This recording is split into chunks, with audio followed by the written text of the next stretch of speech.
Մեր հասարակության նշանակալի մասը ընտրությունը կատարում է անձանցով։ Մինչև հիմա այդպես է եղել եւ հիմա էլ անձանց հավանում են կամ չեն հավանում։ Ինչ ենք ուզում մենք ավելացնել դրան, որ ընտրությունը նաեւ կատարվի ծրագրերով։ Ծրագրի մասին խոսվի, որ հետո մարդիկ էլ պահանջեն։ Սա է մեր նպատակը, առաջինը 300,000 նոր աշխատատեղեր, մասնավորապես մարզերում։ Մարզեր կատարած մեր բազմաթիվ այցելությունները ապացուցեցին վիճակագրական այն հաստատումը մարզերում աշխատանք չկա։ Գիտեմ, որ վերջի 2 տարվա ընթացքում ձեր հարկերը 2 անգամ ավելացվել են։ Իսկ ձեզ պետության կողմից տրվող աջակցությունը 2 անգամ ավելացել է։ Պետությունից ինչ որ բան ստանում եք, բացի հարկայինի ջղային դեմքից։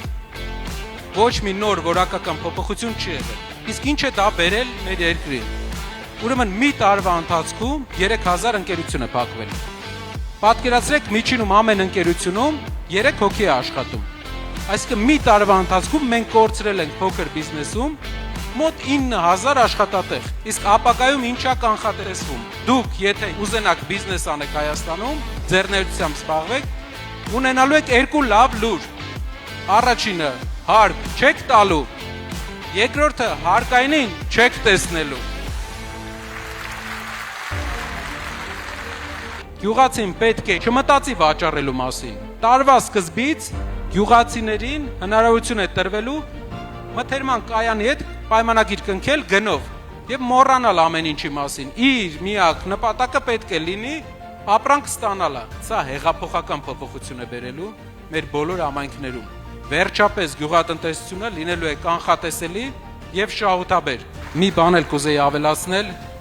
ինչքան մենք մոտենանք նախընտրական process-ներին, այնքան հարցակումները ավելի վատ են լինելու։ Իհարկե, ես այս վերջի 2 օրվա դեպքերի հետ եմ ասում, իհարկե մենք էլ պետք է առիթ չտանք, որ հարցակումներ լինեն, բայց հարցակումները ավելի շատ, ավելի տհաճ, ավելի գրեհ են լինելու։ Մենք աշխատում ենք հավասարակշռության մեջ մնալ, փորձելու ենք ամեն ինչ անել, որ մեր այս վերցրած ճանապարհը մինչև վերջ հասցնենք, որտեղ հասկանում ենք, որ չկա ուրիշ այլ ընտրանք,